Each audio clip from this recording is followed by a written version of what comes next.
색깔 있는 인터뷰 시작하겠습니다. TBS 교통방송은 지난 18일부터 사회적 약자들의 목소리를 듣는 시민 참여 프로그램을 만들었습니다. 가슴에 담아온 작은 목소리라는 제목인데요. 이 프로그램은 매주 금요일 방송되는 라디오 프로그램이기도 합니다. 이 프로그램을 맡아서 진행하는 분이 아주 큰 화제가 됐었죠.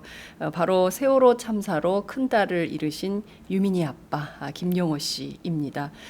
화제의 주인공이 되신 유민이 아버님, 오늘 스튜디오에 모셔서 이러저러한 말씀을 좀 들어보도록 하겠습니다. 어서 오세요. 네, 안녕하세요. 여기 오랜만에 봬요. 네, 오마이는 이 라디오 방송으로 했을 때, 맞아요. 네, 진행할 때 기자님이 초청해서 한번 왔었고요. 네. 두 번이나 왔었네요. 그래요. 2번 하셨어요. 네. 세월호 때 저희가 이제 단식 끝나셨을 무렵에 한번 모셨고, 네. 그리고 이제 책 네, 내셨을 책 냈을 때 때. 정청래 의원하고 한번 오셔서 인터뷰를 하셨는데요. 그 사이에 직업이 바뀌셨어요. 그래서 어떻게 네, 하다 보니까 이렇게 됐네요. 네, 저하고 직업이 같아지셨습니다. 방송 진행자 겸 현장 리포터. 뭐 현장 리포터라는 게 사실은 기자죠. 예, 가서 직접 취재도 하고 방송 진행도 하시고 저하고 언제 한번 협업하는 콜라보 방송을 한번 하셔야 되겠다 이런 생각이 좀 들기도 하는데요. 처음 어떻게 해서 이 방송을 하시게 되셨나요? 저도 어떻게 하다 보니까 됐는데 TBS 방송사에서 제의가 들어왔어요. 그게 언제예요? 제가 이제 당장 생계 문제 때문에 네. 이제 페이스북에다가 올렸어요, 글을. 맞아요. 활동을 전면 중단하겠다. 일단 월세 낼 돈도 없고 그래서 좀 그런 사연을 올려놓고 나서 여기저기서 이제 몇 군데서 제의가 들어왔어요. 그래서 돈 안 들면서 활동할 수 있는 영역 그런 직업을 하고 싶은데 일반 직장 생활에 들어가게 되면은 할 수가 없어요. 그렇죠. 세월호 활동을, 관련된 일을 못 하죠. 세월호가 뭐 진상이 다 밝혀진 것도 아니고 그렇습니다. 그러다 보니까 제의가 들어온 제일로 제가 할 수 있는 영역이 여주에 땅을 가지고 계신 분이 있어요. 네. 그래서 이제 농사를 지으면서 네네. 하면 어떨까 해서 내려갔다가 네. 이제 많이 그 시찰도 해봤죠. 네. 여주에서 농사를 네, 지으면서 지으시려고. 왔다 갔다 하면서 이제 예. 하려고. 네. 근데 그게 더 만만치가 않아요. 당장에 수도 놔야죠, 전기 놔야죠, 집도 하나 컨테이너 들여놔야죠. 그러다 보니까 어떻게 해야 될지 고민을 하고 있는데 올라오는 중에 이제 TBS 방송사에서 전화가 왔어요. 한번 만나자고. 그러다 무슨 일인가 해서 만났죠. 네. 만나서 얘기 들어보니까 생명과 안전에 대해서 방송을 하면 어떻겠냐, 이 프로그램을. 그래서 고민을 굉장히 많이 했어요. 네. 제가 TBS 방송사 들어가는 순간 네. TBS 방송국이 또 제가 그렇잖아요. 좌파, 선동꾼이라고 돼 있잖아요. 그러다 보니까 아마 공격이 굉장히 많이 받을 것인데 무관하시겠습니까? 사실 좌파라고는 아무 관련이 네. 없으신 분인데요. 예? 그렇게 이제 부류를 나누는 거죠. 국민을 나누기 위해서. 네. 제가 들어가는 순간부터가 아무튼 욕을 많이 먹을 거예요. 그런 게 저는 걱정이 돼서 제가 욕 먹는 거는 어느 정도 욕 먹어도 참을 수 있습니다. 하나 네. 나로 인해서 남이 욕 먹고 또 비방당하고 비하당하고 이 폄하당하는 게 싫었어요. 한 보름 정도 고민을 하다가 결국은 제가 생명과 안전을 위해서 평생을 투자하기로 했잖아요. 제 일생을. 네. 그러다 보니까 취지도 맞고 그러면은 정치 이런 거 다 배제하고 네. 그냥 오로지 국민의 생명과 안전에 위해서만 하는 방송으로 한 프로그램을 하자. 네, 그렇게 해서 진행을 하게 됐습니다. 그렇군요. 스토리가 너무 재미있네요. 사실 제가 그 페이스북에서 그 글 보고 정말 가슴이 아팠거든요. 당장 월세도 어려워서 뭔가 지금 일을 하지 않으면 안 되는 처지가 됐다. 그래서 당분간 SNS 활동 네. 접겠다. 이런 메시지를 보고 정말 많은 국민들이 가슴이 아팠을 것 같아요. 그런데 마침 또 이렇게 좋은 네. 자리가 생겨서 TBS 교통방송 고맙네요. 제가 하고 싶은 일을 네. 하게 돼 있어서 그게 더 고맙습니다. 네. 평생 배울 수 없는 거를 배우잖아요. 안전에 대해서 또 국민이 얼마만큼 아픈 곳이 많은지 또 아픈 사람들이 어디가 아픈지 네. 알아야 긁어주고 맞아요. 또 안아주고 치유해줄 수 있거든요. 네. 제가 이제 생명과 안전에 대해서 평생을 투자하려면 알아야 되거든요. 그걸 알 수 있다는 계기가 돼서 저한테는 굉장히 큰 공부가 됩니다. 그렇군요. 또 다른 한편에서는 방송 진행 또 네. 취재도 하지만 취재를 통해서 지식도 알게 되고 네. 사연도 알게 되고 상황도 공부하게 되니까 일거삼사득 된다 이런 말씀도 드릴 수 있을 것 같습니다. 자, 여러분 지금 이 방송 어디서 보고 계십니까? 출석 체크가 좀 늦었죠. 앞에 현안들이 너무 많아서 정치 얘기할 때는 제가 어디서 듣고 계시냐, 어디서 보고 계시냐 여쭙지 않는데요. 지금 이 순간 어디 계시는지 날씨 알려주세요. 지금 서울은 또 전국이 꽃샘추위 때문에 살짝 기온이 추워졌는데요. 여러분들 계신 곳은 날씨가 어떤지, 꽃 피었는지 궁금합니다. 꼭 알려주세요. 막 들어오고 있어요, 지금. 저희가 생방송으로 진행 중에 있는데요. 유튜브, 유스트림, 아프리카 TV, 오마이 TV. 자, 4개의 채널로 동시 생방송이 좀 되고 있습니다. 바로바로 들어오고 있는데요. 유민이 아버지 얼굴이 그나마 좀 좋아지셨네요. 건강 잘 챙기세요. 이렇게 의견 주신 분 계십니다. 고맙습니다. TBS 개념 채용했네요. 국정원에 대한 비판도 있고요. 유민이 아버님 힘내세요. 저희들이 세월호 잊지 않습니다. 이런 의견 주신 분도 계십니다. 유민 아버님 TBS 첫 방송 정말 잘 들었습니다. 이렇게 의견 주신 분도 계십니다. 어떠세요? 직접 어떤 현장 리포터가 돼서 직접 취재를 여러 군데 좀 다니셨을 텐데 그동안 좀 어디를 취재를 다니셨고 또 어떤 것들을 좀 느끼셨는지 궁금하네요. 현장에서 느낀 네. 점. 처음 방송으로 인천에 갔었어요. 동구의 만석동에 있는 괭이부리 마을이라고. 이거는 재개발 사업은 건물을 부시고 다시 건축을 하는 건데 네. 이거는 도시 재생 사업이에요. 아하. 도시 재생 사업은 네. 이제 원주민이 100% 정착을 하고 안정된 생활을 할 수 있는 이 주거 공간을 같이 만드는 거죠. 네. 그런데 여기에는 주민들의 동의와 의견이 없이 시와 구에서 거의 뭐 일방적인 조례안까지 만들어가면서 네. 가난을 상품화해버린 마을이 돼버렸다는 거죠. 그래서 중요한 것은 이분들이 마음의 상처를 굉장히 많이 받았다는 거. 네. 기사를 읽고 갔어요, 여기를. 네, 예. 과연 어느 정도 상황이 어땠는지 보고 가야 되니까 취재는요. 기사 본 거하고 직접 가서 얘기 들은 거하고는 천지 차원이에요. 천지 차이로 달라요. 네. 예.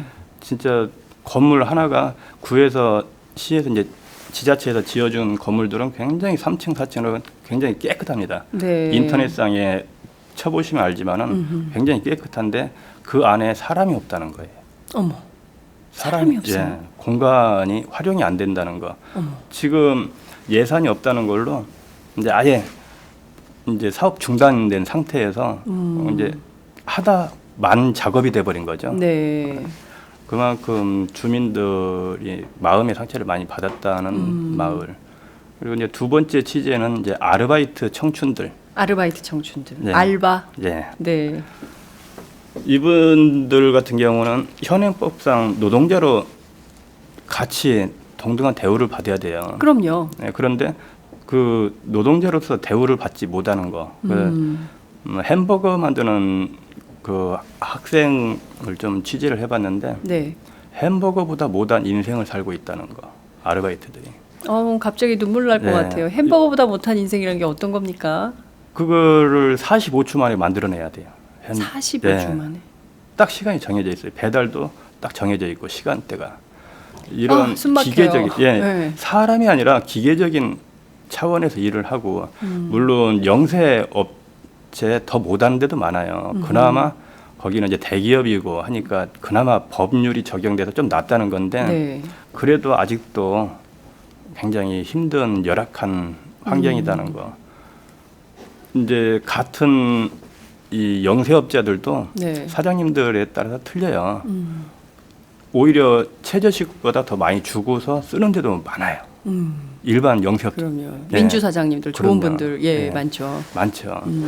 다 그렇다는 게 아니고 그만큼 대부분이 그렇게 힘든 생활들을 하고 있다는 거죠. 그러니까요. 네. 제가 최근에 들으니까 어느 지역의 경우에는 대학생들이 등록금이 너무 비싸니까 등록금 벌으려고 아르바이트를 많이 하는데 뭐 예전처럼 무슨 뭐 과외 뭐 이런 것들도 잘 없고 그래서 네. 주로 뭐 커피숍이나 이런 데서 아르바이트를 많이 하는데 최저임금보다 낮게 준다는 거예요. 그렇죠. 그리고 일단 들어오면 수습 기간이 있다 그래서 일주일치는 월급을 안 주고 그러니까 시급도 안 주는 거죠.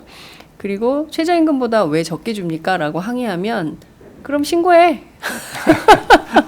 딴 데가 막 이렇게 얘기를 한다는 거예요. 그래서 정말 그 눈물을 머금고 정해진 시간 노동하다가 이제 그 현금 쥐고 나올 때 정말 왈칵 눈물이 쏟아지더라 네. 이런 얘기를 하는 적이 있었는데요. 정말 그런 청년들 얘기 들으면 너무 미안해요. 그리고 뭐라도 좀 도와줘야 될 것 같다는 생각이 좀 드는데 제가 방금 전에 어디서 듣고 계시냐고 보고 계시냐고 여쭙잖아요. 많은 분들이 의견이 있어서 잠깐 소개하고 넘어갈게요. 뉴욕은 서늘합니다. 일산 사시나 봐요. 백석이동 경기도 건조함. 인도네시아 롬복입니다. 인도네시아 롬복에서 지금 이 방송 듣고 계세요. 아이고. 날씨가 화창합니다. 멀리서 들어주시니까 더 반갑고 고맙네요. 그러니까요. 네. 그런데 그 바로 뒤에 댓글이 달렸어요. 토론토엔 눈 옵니다. 지금 캐나다 토론토엔 눈이 오나 봐요. 그리고 미국 캐나다인가요? 조지아는 봄인데 어제는 쌀쌀하고 참 날씨가 너무 방정 맞아요. 이렇게 의견 주셨고요. 일본은 지금 구름 낀 날씨다. 이렇게 의견 주셨습니다. 조금 쌀쌀하고 참새가 지저귀고 있습니다. 어딘데 지금 참새가. 동경은 부슬부슬 비가 내리고 있습니다. 서울 수유리인가 봐요. 수유동. 수유리 날씨는 굿, 기분은 우울. 여기 날씨 쌀쌀합니다. 인천, 흐림. 필라델피아의 밤은 둥근 달이 떴습니다. 굉장히 많은 의견. 그리고 유민희 아버님 세월호에 대한 진상규명 널리 전파 좀 부탁드립니다. 이런 의견 주신 분도 계시고요. 유민희 아버님 힘내세요. 국민은 다 알고 있습니다. 응원하고 있습니다. 이런 의견 주신 분들도 계십니다. 정말 세계 각지에서 저희 방송 함께하고 계시다니까 저도 막 힘이 불끈 네. 솟아오릅니다. 아버님도 그러시죠? 네. 네. 이 제목이요. 정말 길어요. 가슴에 담아온 작은 목소리. 뭔가 굉장히 여러 가지의 의미를 응축하고 있는 표현 같은데 이 제목을 누가 정하셨습니까? 방송사에서 정했거든요.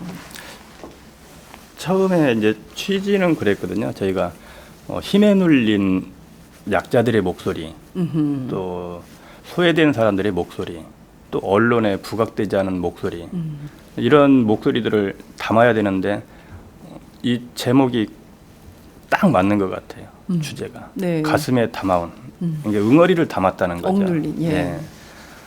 그 제목 저도 PD님이 정한 거 보고 굉장히 마음에 들었어요. 그렇구나. 그 가슴에 담아온 작은 목소리. 사실 공중파에서 큰 방송사에서 다만 얼마라도 1%라도 이런 목소리들이 좀 반영이 돼야 되는데 사실 뭐 전체 그 방송국의 균형을 놓고 본다면 TBS 교통방송이 큰 방송은 아니지 않습니까? 네, 되게 작은 그렇죠. 방송사인데 그 방송에서 선뜻 이렇게 공간을 낸 측면도 있는 것 같습니다. 그런 측면에서는 청취자의 한 사람으로서 또 감사하다 이런 생각이 좀 들기도 하는데요. 이게 일주일에 한 번 15분 네. 분량이더라고요. 너무 짧은 거 아닙니까? 한번 취재를 나가게 되면은 네. 보통 2시간 이상의 리포트를 따요. 근데 그렇게 길게 녹음하십니까? 아픔을 얘기하는데 어떻게 15분 만에 다 할 수 있겠어요. 그 사람들의 아픔을 계속 듣고 문제점 또 앞으로 바라는 게 뭔지 이런 현안들을 자꾸 얘기를 하다 보면은 2시간 이상이 나와요. 이거를 15분 안에 단축을 하려니까 무엇을 담아야 될지 솔직히 고민이 많이 돼요. 15분 안에 최대한 이 사람들의 하고 싶은 말을 갖다가 전달을 해줘야 되거든요, 저희가. 네. 그 부분이 좀 제일 어려운 부분 같아요. 그렇군요. 그 녹음해 오면 그 다음에 네. 15분짜리로 만드는 건 네. 우리 PD 선생님의 역할이신 네, 건가요? 작가님하고. 아, 작가님과 PD 선생님의 네. 역할로 그렇게 이제 아주 콤팩트한 분량의 방송 프로그램이 나오게 되는 거군요. 직접 피해자들 이렇게 만나보면 일종의 동병상련 같은 것도 좀 느끼게 되시나요? 많이 느낍니다. 제가 많이 아파봤잖아요. 네, 아픔이란 거는 치유될 수 있습니다. 치유가 될 수 있는데 치유가 안 되는 이유는 이 밝혀지지 않았기 때문에. 밝혀지지 않은 것도 억울한데 이 밝혀주지 않고 묻힌다는 거예요. 진실을 자꾸 외면하고 묻히고 이런 아픔을 겪어봐서 그 사람들에 가서 이제 얘기를 들어보면은요, 저보다도 더 먼저 일어났던 일들이에요. 근데 아직까지도 해결이 안 됐다는 거, 이런 부분들 보면은 참 안타깝죠. 또 이해가 가고요. 얼마만큼 아플지 이해가 가요. 제가 아파봤기 때문에. 네. 저희 기자들도 저도 이제 사회부 기자 할 때 그런 걸 많이 느꼈었는데 대법원 판례까지 갔는데도 이게 억울함이 해소되지 않아서 좀 언론에 찾아오시는 정말 억울한 사법 피해자분들 굉장히 많이 있으시거든요. 근데 그런 분들 특히 이제 또 국가폭력 아버님의 경우에도 어떻게 보자면 단순한 해양 사고라고 보기에는 어려운 국가폭력의 네. 영역도 있는 거 아니겠습니까? 이런 피해자들을 주로 만나시는 거잖아요. 지금 앞으로는 좀 어떤 방향으로 더 취재를 하시게 될는지 뭐 미리 살짝 말씀을 좀 해주시면. 네, 앞으로도 마찬가지입니다.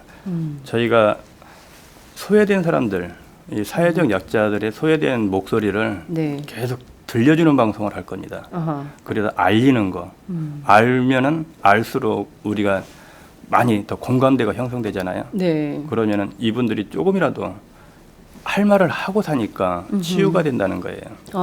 이 생명 존중은 진짜 뭐 법 규제나 안전이라든가 이런 규제를 만들고 법규를 만드는 것보다도 제일 중요한 거는 기본적인 거, 인권부터 해서 우리 존중을 받는다는 거예요. 네. 사람이 존중받을 수 있는 게 시작이지 않을까.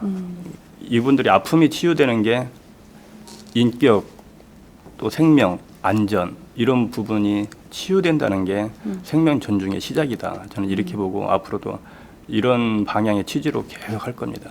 그렇군요. 정말 그 사실 뭐 방송에 한번 사연이 소개된다고 해서 그게 뭐 큰 틀에서의 그 사건의 네. 문제점이 해결되거나 뭐 이럴 수는 없을 것 같아요. 그래도 아버님이 가서 그 손도 한번 잡아주시고 그 얘기를 들어주는 것만으로도 그렇죠. 많은 분들이 치유를 받았다. 들어주고 또 많이 국민들에게 알린다는 거, 알 수 있다는 거가 굉장히 좋은 좀 마음의 위안이 되지 않을까 그렇게 그렇군요. 생각합니다. 방송에 이렇게 그 사연이 소개된 분들 네. 나중에 또 후일담을 이렇게 전해 오십니까? 후일 이제 첫 방송 나가고 이제 내일 이제 두 번째 방송이 나가는 거죠. 예. 아직은 네, 잘 좀 모르겠어요. 그렇지만 시청자들 반응은 되게 뜨겁죠. 네. 청취자들 반응은 주로 어떤 반응들이 많이 옵니까? 생명과 안전에 대해서 끝까지 지금처럼 목소리를 좀 내달라고 하시고요. 반응이 제가 세월호 하나로만 계속 투쟁을 한다거나 뭐 계속 정부에 바라는 걸 요구하는 걸 내면은 아마 이렇게까지 반응이 안 좋았을 거예요. 왜냐면은 지금 저희한테 손가락질하는 사람들이 많잖아요. 세월호 가족들한테 왜 돈 더 달라고 그러냐 이런 측면이 있는데 생명 존중은 모든 사람들 모두 국민의 일이거든요. 우리 세월호 가족의 일이 아니라 네. 그러다 보니까 그만큼 더 응원도 많고 그렇게 좀 용기를 많이 주는 것 같습니다. 그렇습니다. 사실 세월호뿐만 아니라 네. 많은 영역에서 국가폭력 예전에는 이제 독재 정권 시절에는 고문 피해 받으신 분들도 많고 그렇기 때문에 그런 분들이 동병상련으로 이 방송을 함께 하시지 않을까 싶습니다. 세월호 얘기 좀 해볼게요. 네. 다음 주인데요. 28일, 29일 세월호 참사 진실 규명을 위한 2차 청문회가 예정이 돼 있습니다.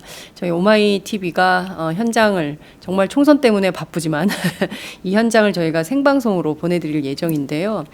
국민들이 알아야죠. 네, 알아야죠. 예, 세월호 참사에 대해서 정확하게 알아야 되는데 지난번 1차 세월호 청문회 때 그 안에 소리가 안 들릴 정도로 바깥에서 어버이 연합 회원분들이 정말 시끄럽게 집회를 열었었거든요.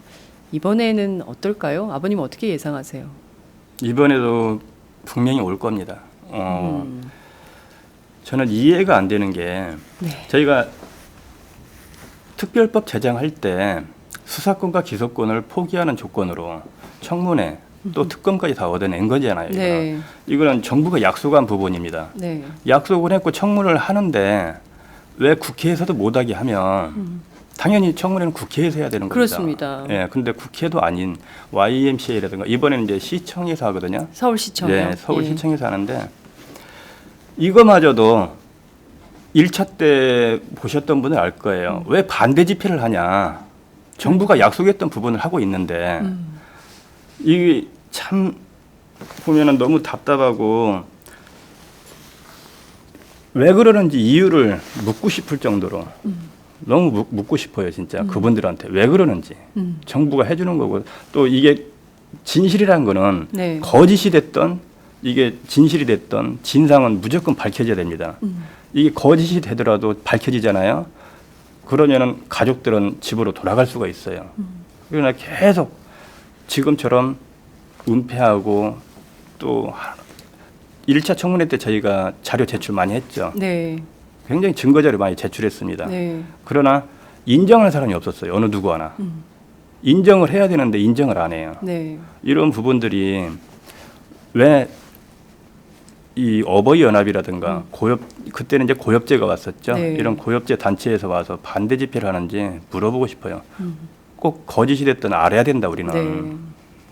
그러니까 정부 합의하에 법으로 법률로 규정돼서 세월호 특별법에 네. 따른 청문회 절차를 밟고 있는데 그것을 방해하는 행위. 예, 그것만 를 이제 하고 방해하는 있음에도 거죠. 불구하고 경찰이 제재조차 제대로 네. 하지 않는 이 현실, 이거를 세월호 가족들 피해자 가장 큰 피해자인데 이 피해자들의 아픔을 어루만져 주지는 못할 망정 오히려 방해하고 회방 넣는 이거를 어떻게 이해를 해야 되느냐라고 오히려 역으로 지금 아버님께서 묻고 계십니다.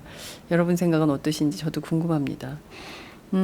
이제 총선 앞인데요. 네. 각 당이 비례대표 국회의원 후보 추천을 마무리했습니다. 새누리당에 눈에 띄는 후보가 한 분 있어요. 있어요. 네, 그 김순례 대한약사회 여약사회 회장인데요. 뭐 저는 사실 이걸 옮기고 싶지도 않습니다만 이제 제가 기자기 때문에 옮기겠습니다. 시체장사 발언으로 논란이 됐었죠. 본인은 뭐 그게 아니라 나는 사실 137일 동안 동료 약사들하고 같이 팽목항에서 봉사활동도 했고 그것은 뭐 김지아 씨의 시를 그 김지아 시인의 글을 옮긴 것뿐이다. 내 잘못은 아니다 이런 주장을 하고 있는데요. 어떻게 보세요? 사죄 해명을 했더라고요. 옮긴 거라고. 저희 가족들이 제일로 마음에 상처가 남는 게 시체 장사예요. 다른 말 돈 더 봐달라고 그런다. 뭐 이런 정치적으로 나가려고 그러지 않느냐. 전국 빨갱이다. 이런 선동꾼이다. 이런 말들은 다 참을 수가 있습니다. 그러나 시체 장사라는 말은 저희가 도저히 참을 수도 없는 거예요. 이 가슴에 상처기만 더 남는 거예요. 그게. 억울하게 죽은 것도 국가가 구하지 않아서 억울하게 죽은 것도 우리 자식들 돌아오지도 않는 이 상황에 왜 자식을 팔아서 시체 장사란 말을 하냐. 그것도 일반 시민도 아니고 정치하는 사람들, 유명 시인들 이런 분들이 원로들께서 이런 말씀을 하셔야 되냐. 이번 같은 경우는 사죄가 아니라 이분 내가 기사를 일부러 내가 빼와봤어요. 네. 팽목항에서 뭐 1,500여 명이 전국에서 모여서 뭐 자원봉사를 했다고 하는데 네. 그게 만약에 진심에서 우러나왔다면은 지금 사퇴를 하는 게 맞아요. 사퇴를 하지 않는 거는 그때 보여주기식이다. 네. 정치적 쇼로 왔을 뿐이다. 저는 그렇게 생각합니다. 네. 정말 진심으로 팽목항에서 자원봉사를 한 것이라면 세월호 관련해서 문제의 발언을 했던 김순례 새누리당 비례후보는 사퇴하는 것이 맞다.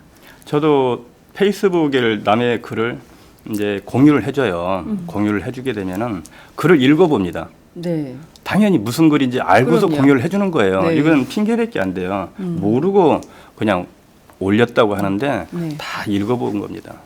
읽어보고 뜻이 같기 때문에 그렇죠. 공유한 것이다. 그렇기 때문에 사퇴를 주장하는 겁니다. 네. 이런 분들이 다시 정권을 맡게 된다면은 네. 세월호 진상규명은 또 방해밖에 안 되기 때문에 세월호 진상규명을 방해할 게 너무나 자명하기 때문에 이런 분들이 국회로 가는 것은 곤란하다. 세월호가 지금까지 흘러온 거는 정부가 가족들한테 신뢰를 안 줬어요. 이거 해주겠다 하고 가족들이 돌아서면은 내가 언제 그랬냐. 지금까지 그렇게 해왔잖아요. 청문회도 해주겠다 했는데도 지금 국회에서 안 해주잖아요. 또 특검도 법적으로 약속했던 부분입니다. 네, 법으로 정해진 거죠. 정해진 건데도 지금 특검 안 하겠다고 그러지 않습니까? 이런 사람들이 가면 갈수록 더 방해, 막말을 쏟아낼 사람들이라고요. 그래서 저는 진정으로 국민들을 이해한다면은 사퇴가 정답이라고 생각합니다. 네. 김순례 후보는 사퇴하는 것이 정답이다. 이런 말씀을 주셨습니다. 더 답답한 일이 있어요. 네.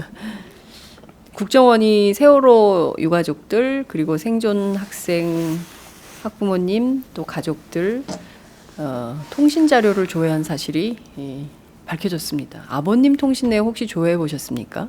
저는 아직 안 했어요. 예.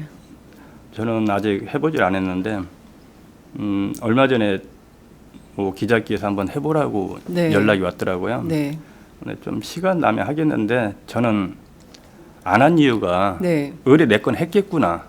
했을 것이다. 예측을 하는 거예요. 그리고 내 거 마음 놓고 털어가라. 저는 자신 있거든요. 제가 정부에 잘못한 것도 없는 사람이고 네. 억울하게 죽은 것뿐이 없는 거잖아요. 제가. 근데 뭐 정부에 진짜 선동을 했던 사람도 아니고 당당하고 떳떳하기 때문에 그래서 해보질 않았어요. 네. 그러나 이 부분은 왜 테러 방지법이 통과되지도 않은 상태에서 네. 만약에 봤다면 문제가 되니까 네. 거기에 대해서는 제가 한번 이제 집에 가면은 해볼 겁니다. 테러 방지법이 통과된 전이거든요, 이게. 네, 이것은 테러 방지법 네. 통과 전에 네, 전의 벌어진 일들이기 통신조회 때문에. 관련인 것이죠. 그리고 사찰은 저는 초기부터 많이 이루어졌잖아요. 그렇기 때문에 병원에 입원했을 때도 국정원이 또 병원에까지 찾아온 일도 있고 해서 아마 나는 했을 것이라는 걸 예측을 조금 하고 있어요. 국정원이 병원에 왜 찾아왔을까요? 정말 어떻게 알게 됐냐고 이보라 선생하고 나하고 어떻게 알게 어떤 됐냐. 사이냐. 네. 거기 가서 만난 거 아니에요? 병원에서? 강화문에서 이제 단식하니까 예. 온 거예요. 와서. 살펴주신 네. 거예요. 예. 근데 그걸 어떻게 알게 됐냐고 원장한테 물어보는 이런 사례가 있어요. 정말 참 그 민주주의 사회에서 세월호 참사 같은 거 감히 생각할 수도 없는 참사지만 그 뒤에 벌어진 일들이 오히려 더 기가 막힌 상황이어서 정말 입을 다물기가 어려운 네. 그런 지경에 와 있다 이런 말씀 드릴 수 있을 것 같습니다. 서울행정법원이요. 2014년 4월 16일 세월호 참사 당일에 대통령 비서실장이었죠. 당시 네. 대통령 비서실장이 박근혜 대통령에게 보고한 내용을 공개하지 않기로 한 청와대 결정 이것은 적법하다 이런 결론을 내렸습니다. 사실 굉장히 그 중요한 쟁점이었어요. 박근혜 대통령의 7시간 그동안 이것은 뭐 개인의 사생활에 대해서 뭐 국민들이 관심이 있어 하는 것이 아니라 이른바 구조의 골든 타임이라고 할 수 있는 그 시간에 컨트롤 타워인 청와대 박근혜 대통령은 어디에서 무엇을 했는가가 이제 국민적 관심이었는데 이거 공개 안 해도 된다 이렇게 행정법원이 결론 내린 거거든요. 어떻게 보십니까? 먼저 장윤선 기자님한테 묻고 싶은데 네. 헌법 1조 2항 아세요? 뭐죠? 대한민국의 주권은 국민에게 있고 모든 권력은 국민으로부터 나온다. 그래서 어제 유승민 의원도 그런 네, 그 발의를 얘기를 했죠. 했죠. 네. 맞아요. 모든 권력은 국민한테 나오는 겁니다. 그러나 이 부분이 저도 이걸 보고서 나온 거 느낀 건데 대한민국의 모든 권력은 청와대로부터 나온다. 모든 권력은 청와대로부터 네. 나온다. 예. 이게 답인 것 같아요. 이러기 때문에 공정해야 할 이 법 또한 청와대 권력을 이길 수가 없기 때문에 네. 이런 현상이 일어나는 것 같습니다. 공정해야 할 법 질서마저도 독립성도 없고 독립성도 없고 청와대 눈치 보느라 네. 이런 결정을 내린 거다. 아, 하나하나 정말 아프게 지적을 해 주시는데요. 우리 당국자들이 또 법조계 계신 분들이 또 판사님들이 유민 아버님의 이런 비판 잘 새겨 들으셔야 될 것 같다라는 말씀을 드리고 싶습니다. 녹색당이 정보공개 청구 소송을 한 것인데요. 항소한다고 하니까 2심에서는 어떤 결정이 내려지는지 함께 지켜보도록 하죠. 아마 좀 뒤집힐까요? 어떻게 보세요? 그때도 청와대를 못 이길 겁니다. 그때도 청와대를 못 이길 거다. 정권이 바뀌어야 될까요? 바뀌어야 됩니다. 정권 바뀌기 전에는 세월호 참사의 진실 밝혀지기 매우 어렵다. 이렇게 보세요. 저는 이제 정치인도 아니지만은 청와대를 무슨 역할로 있어야 되냐. 국민들 민생을 살피는데 그럼요. 예, 대통령이 해야 될 업무, 경제, 민생 이런 부분에서 보필을 해야 되지. 네. 무슨 언론사나 또 이런 법조계라 이걸 장악하고 경찰들 장악하고 휘어잡는 일에 앞장을 서서는 안 된다는 겁니다. 어느 나라나 이거 다 마찬가지예요. 네. 이래야 진짜 민주공화국이 되는 겁니다. 이게 없으면 안 됩니다. 네. 아주 단호하게 말씀을 해주고 계십니다. 앞으로 이제 20일 뒤에는 4.13 총선, 이 됩니다. 그래서 투표 참여도 해야 되고 선거 이번에 어떤 분들이 나왔나 이렇게 둘러보시기도 하시고 뭐 이럴 텐데요. 그 사흘 뒤에 세월호 참사 2주기가 돌아오지요. 벌써 이렇게 시간이 흘렀어요. 저희가 그때 당시 상황을 다들 똑똑히 기억을 하고 계실 텐데 잊지 않겠다고 저희들 다 약속을 했었죠. 동거차도에 아버님들 계속 계십니까? 네, 계속 지금 반별로에서 교대로 가서 있습니다. 그렇군요. 저희가 이제 동거차도에서 생중계할 때 봤더니 별로 움직임이 없더라고요. 그 상하이 셀비즈라는 회사가 막 한 번 크게 움직이니까 아버님들 그러시더라고요. 오마이뉴스가 보도하니까 한 번 움직여주는 것 같아요. 그동안 아무런 움직임이 없었다고 이제 그런 말씀을 하시던데요. 2차 청문회에서 그동안 밝혀지지 않았던 진실 어떤 것들이 이번에는 꼭 좀 밝혀져야 된다라고 보십니까? 제일 큰 사안이 국정원이 개입이 됐냐 안 됐냐 이런 거는 무조건 밝혀져야 됩니다. 네. 노트북 사건도 있고 또 김기춘 갈 때까지 가보자. 네. 이 구원파가 내걸었던 프랑카드도 네. 거론하는 걸 강제로 내리게 했어요. 네. 이분들이 국정원하고 1대1로 대면하고 네. 프랑카드를 내걸었다는 거는 뭔가 있다는 겁니다. 그리고 7시간은 밝혀야죠. 이거 직무유기니까요. 이거 자체가. 국민이 죽어가고 있는데 네. 생명이 꺼져가고 있는데 7시간 동안 방치했다는 거는 이건 직무유기입니다. 그리고 이 여러 가지도 중요하지만은 저는 이번 청문회에서 꼭 이분들한테 한 가지는 제가 지적해주고 싶어요. 선박안전법 31조에 보면은 네. 누구든지 선박의 안전을 위해 선장의 전문적인 판단을 방해하거나 간섭해서는 안 된다고 돼 있습니다. 해경 간부들 다 알고 있습니다. 이 법을. 네. 큰 재난 사고가 났을 때는 선박 사고가 나거나 그럴 때는 먼저 선장을 찾아야 되는 게 의무고 선장을 방해도 하지 말라고 그랬잖아요. 네. 왜 그러냐면은 이 선박이 사고가 당하게 되는 이 선박의 가망성이라는 게 있어요. 가망성. 이것은 이 선박의 구조, 네. 또 선박에 어디에 누가 몇 명이 타고 있는지 선장만큼 잘하는 사람이 없습니다. 그렇죠. 그래서 선장을 먼저 찾아야 되는 겁니다. 승선객들을 구조하기 위해서는. 네. 그러나 1, 2, 3 정장의 피정이 제일 처음에 도착을 했을 때 이 네. 구조를 못했어요. 무엇 때문에 못했습니까? 못한 이유가 해경 간부라든가 안행부, 청와대에서 영상과 사진을 계속 요구를 해요. 맞아요. 보고용. 예? VIP에 이 녹취록에 나와 있잖아요. 예. 1차 청문회에서 밝혔듯이 네. VIP에게 보고할 영상 빨리 찍어서 보내라. 예. 아, 그럼 구조를 해야 되는데 자꾸 그 지시를 합니다. 이 사람이 이 정장 개인 휴대폰을 KT 자료 요청을 했어요. 저희 네. 특조위에서. 네. 근데 1시간 넘게 이 데이터 통신이 나옵니다. 1시간 넘게 그걸 예, 보내고 있어요. 9시 13분부터. 이게 뭐냐. 골든타임 시간입니다. 그때가. 그렇습니다. 제일로 귀중한 생명이 꺼져가는 시간이에요. 그 시간에 구조를 하지 않고 계속 사진 찍고 영상 보고만 올렸다는 겁니다. 이게 이 사람이 이 정장이 혼자 한 게 아니거든요. 위에서 지시가 내렸기 때문에 빨리 보고서 보내, 보고서 올려보내. 이것 때문에 지시를 못했다는 겁니다. 그래서 안행부나 청와대 간부 관계자들, 해경 관계자들은 방해를 했다는 거예요. 구조 방해. 그래서 이번 청문회에서 무조건 이분들은 직무유기다. 직무유기가 100% 돼야 됩니다. 방해를 했습니다. 구조 방해를 한 건 구조 방치가 되는 거거든요. 네. 이것은 직무유기로 무조건 다 책임을 져야 될 부분이고요. 네. 대통령께서 얼마 전에 그랬죠. 테러 방지법 지연이 직무유기다라고 그랬어요. 네. 구조 방치가 직무유기지 테러 방지법 지연이 구조 방치가 아닙니다. 아, 직무유기가 아니라는 네. 거죠. 알겠습니다. 사실 이번 2차 청문회에서도 밝혀질 사실들이 굉장히 많이 있겠지만 특히 이제 다른 것 다 떠나서 이 사실 그 세월호 자체에 대한 인양 문제도 좀 걱정인데요. 이건 좀 어떻게 정리될 걸로 보이세요? 벌써 인양 부분에 있어서 저희 네. 가족 측은 선체 촬영부터 해놓고서 해놓고. 하자고 했는데 그걸 못하게 했습니다. 그리고 상하이 셀비지에서는 지금 부력제를 넣는다고 구멍을 다 뚫어버렸어요. 이 구멍을 뚫으면서 문제가 발생했던 게 앵커 부분 다시란 게 있습니다.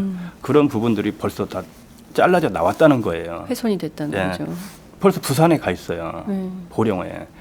그만큼 저희는 이게 세월호에서 증거가 다 삭제되고 폐기됐어요. 남아있는 자료, 증거 자료가 오로지 이 선체에 있어요. 왜 가라앉았는지 이걸 알려는 선체를 그대로 훼손 없이 인양을 해서 저희가 정밀 조사를 해야 됩니다. 네. 그냥 그 정밀 조사 이루어지기 전에 벌써 구멍을 뚫는다는 핑계로 중요 부위가 다 해체가 됐다는 거예요. 네. 네, 그 부분이 굉장히 지금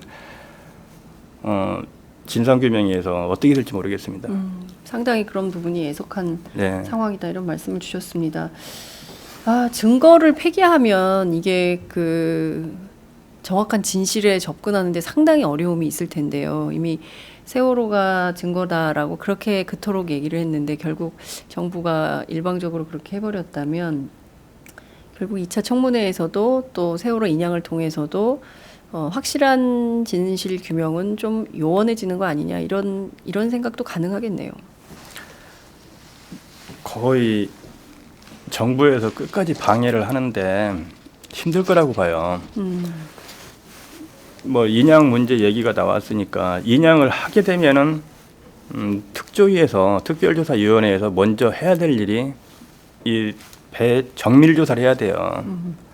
그러나 작년에 그랬죠. 예산 문제로 네. 영원을 책정했어요. 정밀 조사, 과학 정밀 조사는 영원으로 책정했. 예산 자체를 책정하지 네. 않았다는 거죠. 그렇죠. 영원으로 책정을 해버렸습니다. 그리고 대신 세월호 배가 인양이 되면은 청소 용역비라고 그러죠. 청소 용역비요. 요것을 책정을 해버렸어요. 이거는 무슨 뜻이냐? 배가 올라오면 청소부터 다 해놓고 니들이 와라 이거예요. 증거 다 없애버리겠다는 얘기입니다. 이게 제일 무서운 거예요. 먼저 정밀 과학 수사를 먼저 하는 게 원칙인데 그거부터 먼저 하는 일이 청소라는 겁니다. 아니 지금 배 안에 있을지도 모르는 예. 실종자 9명이 있지 않습니까? 청소 용역을 한다는 것 자체를 과연 실종자 가족들이 그 말, 청소라는 말에 담긴 것 때문에 또 한 번 더 큰 상처를 받지 않을까 우려가 됩니다. 오늘 미디어 오늘에서 단독 보도가 하나 나왔어요. 앞서 이제 국정원 문제 말씀을 해주셨는데요. 세월호와 국정원과의 연계 뭐가 있는지 이걸 밝혀야 된다 이런 말씀을 주셨습니다. 청해진 해운이죠. 그러니까 세월호를 소유한 회사. 네네. 이 청해진 해운하고 이 청해진 해운의 모 대리, 직급이 대리인 것 같아요. 대리인 분이 국정원 직원들을 접대한 기록이 네. 나왔습니다. 어제 뉴스 나왔어요. 네. 미디어오너에서. 예, 이게 상당한 증거 자료가 될 가능성이 있지 않냐 이런 분석도 있는데요. 아버님 좀 어떻게 보세요? 저희 추측은 국정원 연루설 그런데 연루설이 아니고 실질적으로 연루가 돼 있다라고 봐요. 이 접대뿐만 아니고 네. 노트북의 문건의 자체에서 노트북 보면은 문건. 네, 노트북 문건에 모르시는 분들 뭐 모를 수 있을 수도 네. 있어요. 청문회 같은 거 아니면 세월호에 관심이 없는 분들은 그러나 이 노트북을 무슨 얘기하냐면은 세월호 배가 침몰됐을 때 네, 이제 아이들 구조하면서 노트북을 건진 겁니다. 이 노트북을. 네. 이 안에서 구조 과정에서 나온 구조 거. 과정에서 이 노트북을 건졌는데 이게 선원 거였어요. 네, 일반 선원 거였는데 여기에 국정원 지적사항이라고 문건이 나옵니다. 이 노트북의 이 문건에 보면은 한 몇백 가지가 돼요. 네. 여기에는 뭐 화장실 휴지 몇 놀 갈았다. 그다음에 뭐 페인트칠 어디 했다. 또 선원들의 휴가 계획서까지 그렇죠. 전부 다 보고하고 지적하고 이런 것들이 나와 있는데 네, 왜 유독 세월호에서만 그걸 보고하냐 국정원에. 네. 다른 해운사들 안 하는데 이거 한 가지만 봐도 저는 세월호 연루가 돼 있지 않나 저는 이런 생각을 하고 있었기 때문에 어제 뭐 접대 뉴스를 접했지만은 네. 하나씩 증거가 나오는구나 이렇게 생각했죠. 네. 아무리 막으려고 해도 네. 진실은 막을 수 없다고 생각을 합니다. 말씀하신 대로 지금 하나 둘씩 증거가 나오기 시작하면 그 퍼즐 맞추는 것처럼 최후에 뭔가 조각이 맞춰 들어가겠죠. 물론 이제 시간이 걸릴 수도 있고 도중에 어려움이 있을 수 있겠지만 그래도 진실은 밝혀질 수밖에 없다라고 저는 생각을 합니다. 오늘 저희가 사실 좀 그 즐겁고 재미나게 처음에 시작을 했는데 또 세월호 얘기를 하다 보니까 또 마음이 무거워져서 가슴이 아픕니다. 많은 분들이 또 주변 의견을 많이 주셨어요. 제가 잠깐 그 읽어드리겠습니다. 유민이 아빠 정권이 바뀌면 다 털을 겁니다. 인내합시다.